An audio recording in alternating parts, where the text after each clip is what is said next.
Assalamu alaikum sisters, welcome to my channel. I am so sorry, the quality is so bad, the background is so bad, the lighting is horrible, but I really wanted to get this video out because I've been wanting to do this for ages.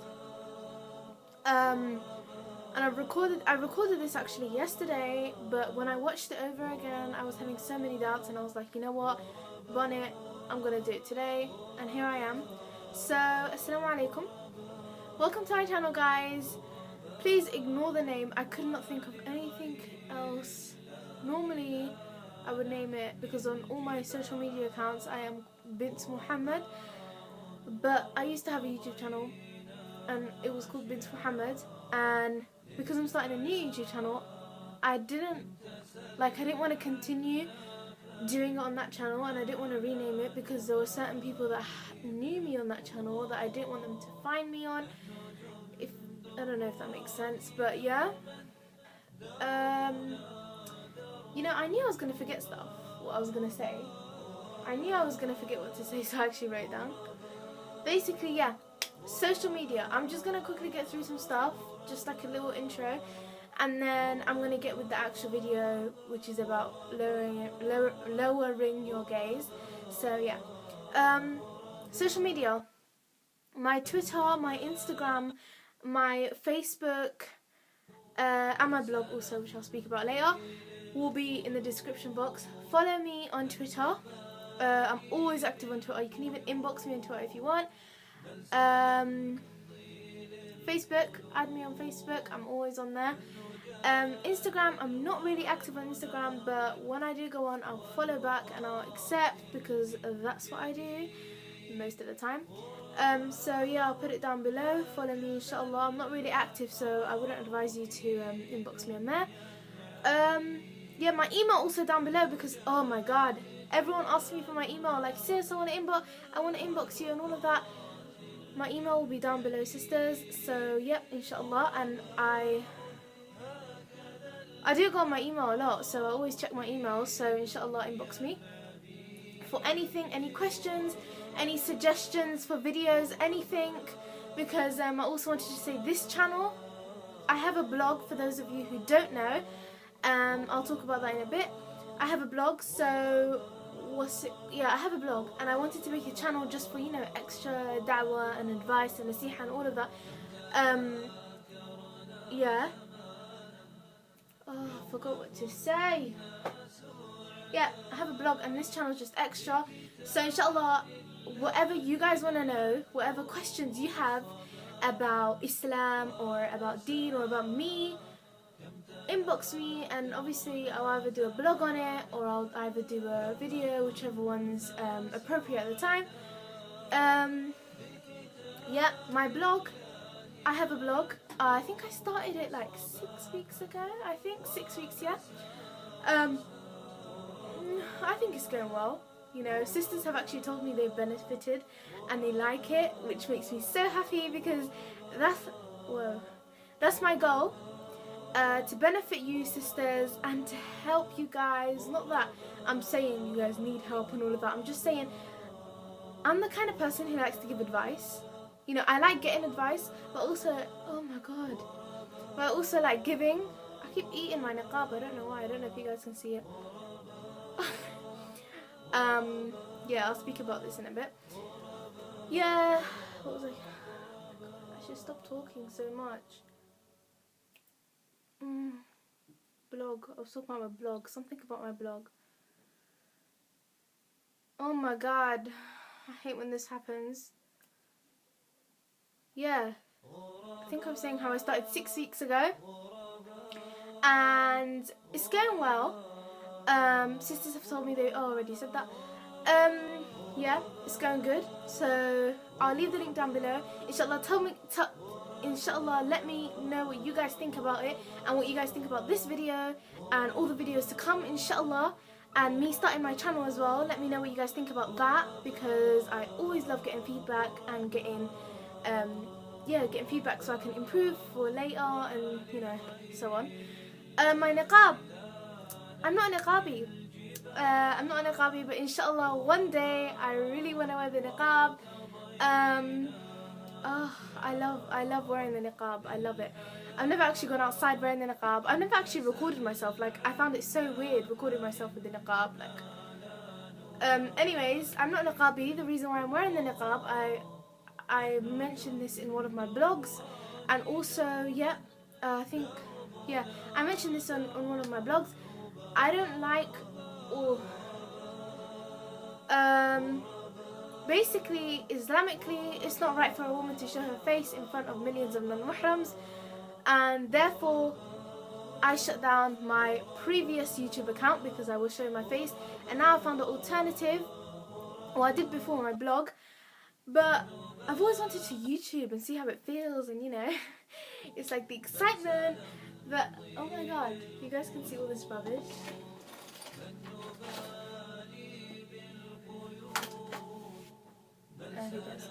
Anyways, yep. So I've always wanted to YouTube and stuff. So like, let me know how it is, guys. If you want to see more of me, if you want to see more of my face, not my face. If you want to see more of me, let me know in the comments, inbox me, whatever. Yeah, I'm not niqabi, but you know, I have to cover my face. Yeah, so I think I've covered everything I wanted to say. Yeah, this channel is what's it called? This channel is mainly for the youth, but obviously any of my sisters in this ummah can watch it. Any of my sisters who are not Muslims can watch it. You're all welcome. But obviously, if you're a man and you're watching this, then fear Allah Azza wa Jal and remove yourself from my channel, please. So mainly for the youth. And I'm 15 years old, so I know how it is, and I'm gonna say that us youth, we are the most hardest people to impress, and especially when it comes to something like deen. Okay, I'm not saying that deen is boring and all of that, but I'm saying, oh my god, I just sounded like I had an American accent. I'm just saying, when it comes to deen, it's something so serious and so deep, and in our society today, it's something that's not even spoken about, so it's not really taken as seriously as it should be, as it is. So when it comes to deen, when it comes to impressing, when it comes to like calling us to the deen or whatever, you've got to be interesting, you've got to be someone attractive, not attractive like in that way. I mean, like, people want to come, you want people to come back to you, and then you want to give the message, but in an interesting and, you know, in a there's a word for it. Ugh.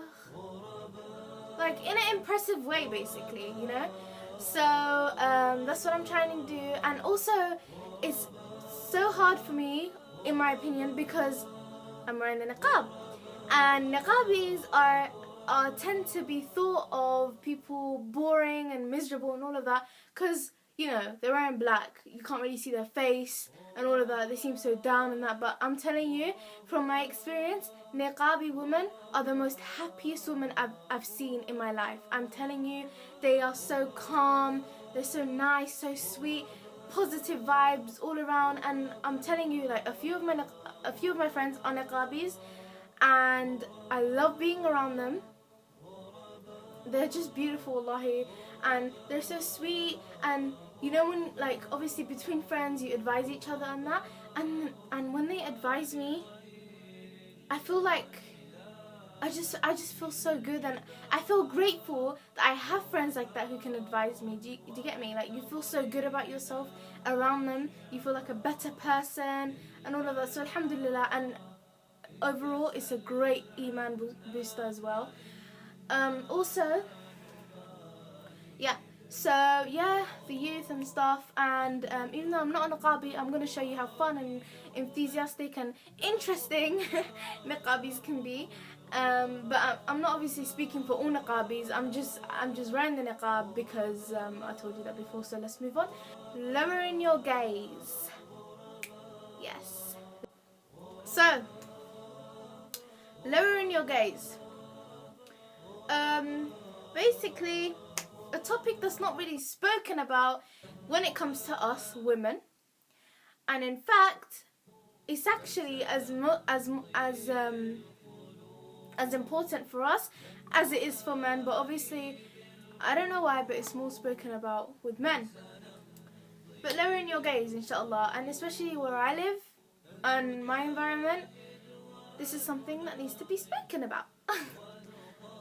Especially with me. I'm not saying I'm perfect in that. Sometimes I do have my moments, and it's really hard because there are things, inappropriate things everywhere. There are men everywhere. Literally, like the other day I was thinking about this. I was on the train, and I got onto the train, yeah, and on that carriage I only saw like one woman. Literally, like I was standing up right next to the door, and there was like a pole, and there were like 5 men standing in front of me, and I was like, what is this? Like, why are there so many men in the world? So sorry if I keep looking down because I've like written some notes, because I always forget what to say especially when it comes to recording, because I get so excited and nervous, and you know. So inshallah, hope you benefit. Yeah. So tips on how you can lower your gaze. I'm going to give you 3. Number 1, find good friends. Now, as much as we are in control of ourselves, we can't deny the power of the environment. So, society.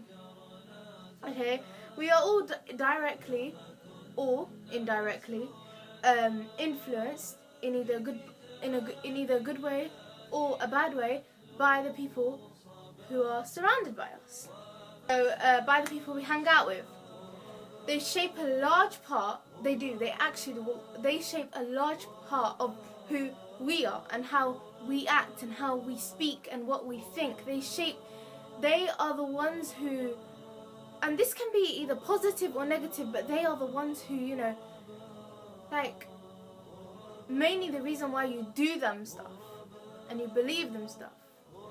So if you want to know who you are, look at the people who you hang around with. Look at the people who you chill with every day, who are surrounded by you every day, whom you spend the most time with. So we must be wise, and we must think carefully about how we choose our friends and who we choose. So if we choose friends who are guarding their gaze, inshallah, we will follow their footsteps. Good friends help each other in the struggle to lower the gaze by reminding each other when one forgets. So yeah, that's my first tip. Second tip is carry a book. Obviously, everyone's got phones nowadays, so carrying a book isn't really necessary. Carry something basically like a book, a phone, or something that will distract you, something little, something quick, you get me? You could just bring out and, you know, and it'll be easy. Like, say, for example, I'll give you an example of me. What was I going to say? Yeah, I'm sitting on a bus, and say a guy just gets on the bus, and obviously your eyes are going to be wandering everywhere. Yeah. So just get out something that you can quickly get out in the moment, like a phone or something, and just look down at it. Or do you get me? So instead of your eyes wandering around and creating more sins for yourself, ask Allah Azza wa Jal for help. This is something, can I quickly say, asking Allah, okay, this is something that is taken so, like, subhanAllah, we underestimate the power, the qadr of Allah, the power that Allah subhanahu wa ta'ala has. Like, unless we need something like really major, like unless we want to get married, or unless we want a new car, or unless we're in like big financial problems or something like that, that's only when we will go to Allah Azza wa Jal. Aisha, our sister Aisha radiallahu anha, she says, even make dua for shoelaces. Subhanallah. You get me? Even the littlest things, make dua, because also this is another thing, it will increase your iman. I'm telling you from experience, it will increase your iman. I swear to God, anything, just little things, yeah, that are bugging you or something. Like recently, I've been so positive, and I've seen that in myself. My friends have seen that in me. My family, my mom, everyone's like, oh my God, like, because I'm normally a moody, grumpy person, but sometimes like when I'm not always moody and grumpy, but I can be moody and grumpy. And lately I've been so positive in that because I've read books about Iman and how to raise your Iman, how to keep your Iman high and stuff like that. And one of the things I read was to always make dua. Always have Allah in your mind, in your heart, and always make dua. And for the littlest things, like for example, I would let me give you an example. Like I would be getting ready for school, and before I leave the house, normally I check. Obviously, I think everyone does this in London, but I check on the app how long my bus is gonna be before I actually walk out the house, because I hate standing at bus stops on my own, especially right now in the winter. It's so cold and so it just annoys me. So, and I always, before I look, I always make dua. Not always, but most of the time I make dua saying, Ya Allah, please make the time or something, or make the bus or something come quick so I can get out this house and I can go to school, so I won't be late and stuff like that. And subhanallah, I can't like, it's even that little thing, it makes me so, I don't even know how to say it. It just makes you feel so good, because you're asking Allah, you have a connect. Yeah, and it does. It improves your connection with Allah Azza wa Jal. It improves your connection with your Lord. You have a stronger connection. Therefore, your iman strengthens, and you know, it feels really good. So, that's another tip. Try it out. You know, always make dua, even for the littlest things. So yeah, ask Allah Azza wa Jal for help. Lowering the gaze is not easy. It's not easy. It's a constant struggle, especially if we are in a society where inappropriate sites are almost everywhere. And me, I do live in that society. I don't know about you, I don't know who's watching this, but actually nowadays everywhere there's always inappropriate sites. No matter where we look, it's there. It goes without saying that we will slip up once in a while, and that is true. However, know that Allah Azza wa Jalla's mercy is bigger than our sins.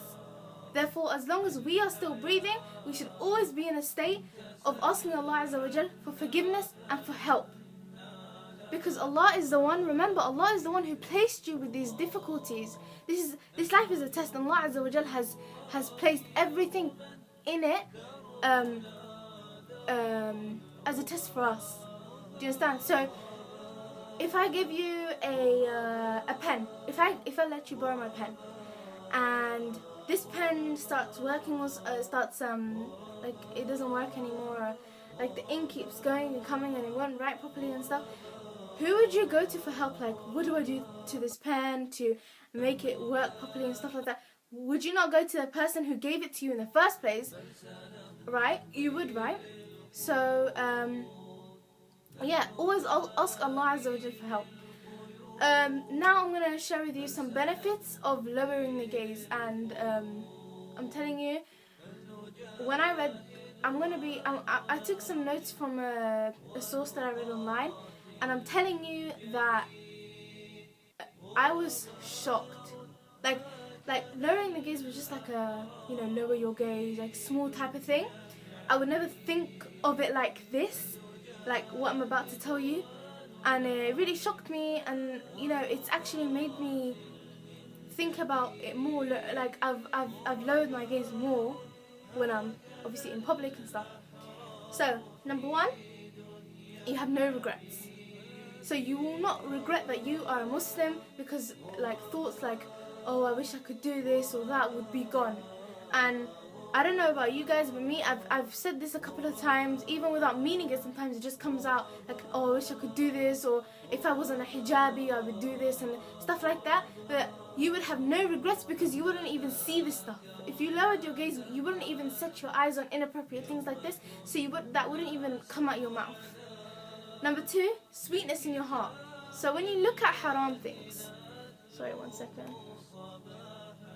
So when you look at sweetness in your heart, so when you look at haram things, your heart is turning black. It is. We've all heard this. So when you lower your gaze, it is better for your heart, because the black spot, the black spot or whatever could spread, and obviously it does spread until the entire heart is black. And lowering your gaze protects you from this, because You're not looking at haram things. You're not indulging in haram things. Do you get me? And things that don't please Allah Azza wa Jal. Number 3 is opening venues of knowledge. Since you are not busy thinking about things that are displeasing Allah and wishing you can do them, you can more easily seek knowledge. This will be more easy for you to go out and seek knowledge for yourself, because you're not thinking about inappropriate things, haram things and that. So this is not distracting you. Your desires, let's say, are not distracting you. So therefore, your heart will be more interested in seeking knowledge. And it's true. Number 4 is your heart gets stronger from the resistance of desires. And this is one that really shocked me, because I'm not shocked me, but like, it's so true.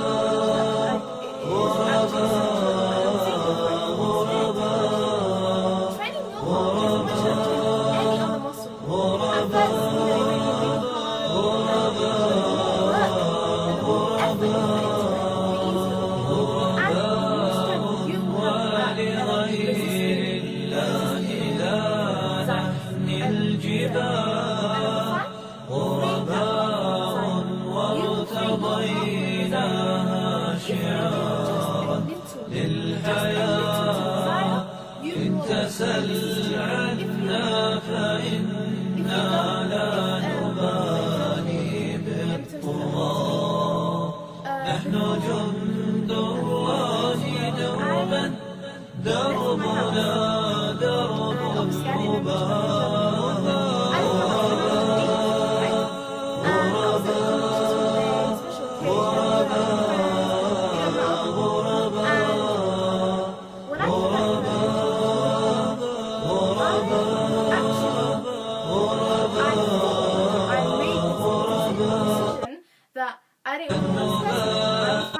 trousers and jeans and that, and this is what happens. بل سنمضي للخلود لن نبالي بالقيود بل سنمضي للخلود بل نجاهد ونقاتل من جديد غرباء هكذا الأحرار في دنيا العبيد فلنجاهد ونناضل ونقاتل من جديد غرباء هكذا الأحرار في دنيا العبيد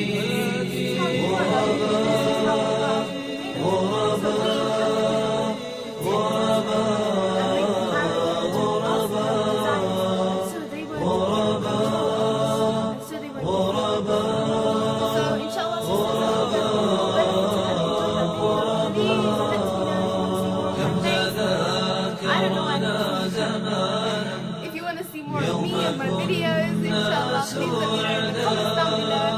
Share this video with love from you guys. And that you guys want to see more videos, please like, subscribe and share. Share so your sisters and so they can benefit, inshallah. These videos, I'm not doing them to get subscribers. I'm not doing them for money. Anything for you guys. Please